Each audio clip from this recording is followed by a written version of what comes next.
ये बात बिल्कुल सटीक है। परिजन को खोकर कभी जीना ना आसान, पर तुमको दुख में देखकर वो भी है परेशान, वो भी है परेशान। नमस्कार, मैं हरीश कुमार आज फिर उपस्थित हूँ एक कहानी लेकर। ये कहानी है एक पिता की जो अपनी बेटी को बहुत प्यार करता था। उसके साथ खेलता कूदता जीवन बिता रहा था, खुश रहता, उसे जीना आ गया था। उसकी हर खुशी उसका लक्ष्य थी। लेकिन एक बार बच्ची ज्यादा बीमार हुई और मृत्यु को प्राप्त हो गई।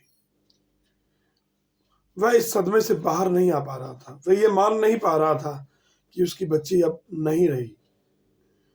वह लगातार उसको याद करता रहता, विलाप करता रहता।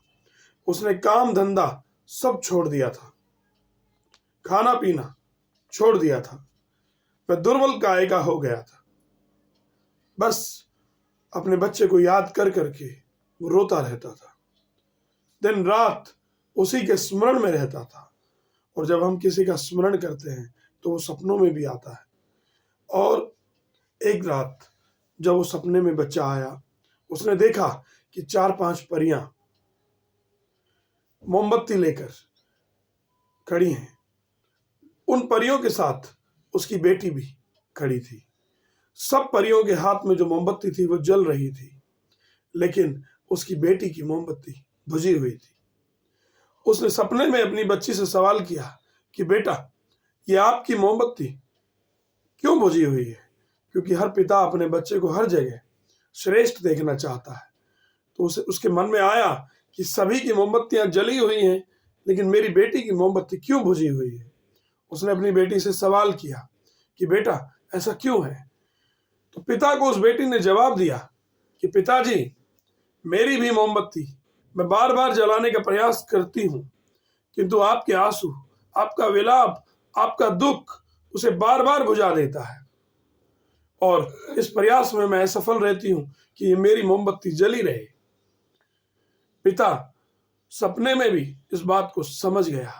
वो एहसास कर गया कि मेरा विलाप कहीं ना कहीं मेरे बच्चे को भी दुखी कर रहा है, वहां पर भी उसको परेशान कर रहा है। तो उसने ये प्रण लिया, उसे ये बात समझ में आई। उसने ये प्रण लिया कि अब वह विलाप नहीं करेगा, वह नहीं रोएगा उसके लिए, वह दुखी नहीं होगा, क्योंकि उसके दुखी होने से भी वो बच्चे भी परेशान होगी वहां।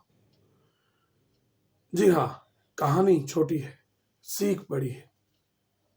दुख आता है, निश्चित रूप से बड़ा असहनीय दुख भी आता है और जीवन को झंझोड़ कर रख देता है, जीवन को तोड़ कर रख देता है। लेकिन अगर हम उससे बाहर नहीं जाएंगे तो हमारा जीवन आगे नहीं बढ़ेगा। और जिसके लिए हम दुखी हो रहे हैं वो भी इस चीज को लेकर परेशान रहेगा, चाहे वो यहाँ है चाहे वो दूसरे लोक में है। ऐसा ही सामान्य जीवन में भी होता है कि जब हम दूसरे को लेकर दुखी होते हैं तो सामने वाला भी उस दुख को महसूस करता है। ऐसे ही ऊपर जाने वाली आत्मा भी उस दुख को महसूस करती है।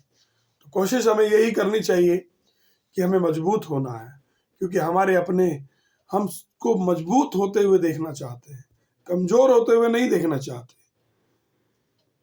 आशा है आपको मेरी बात, मेरा मकसद, मेरी बात को रखने का उद्देश्य समझ में आ गया होगा। ऐसे ही भविष्य में भी मैं और प्रेरणादायक कहानियां लेकर उन्हें अपने तरीके से प्रस्तुत करने का प्रयास करता रहूंगा और स्वयं को भी बेहतर करने का प्रयास करता रहूंगा। इतना कहकर मैं अपनी वाणी को विराम देता हूं। सर्वे भवन्तु सुखिना, सर्वे सन्तु निरामया, सर्वे भद्राणि पश्यन्तु, मां काश्चित् दुर्भाग् भवेत्। ओम शांति शांति शांति।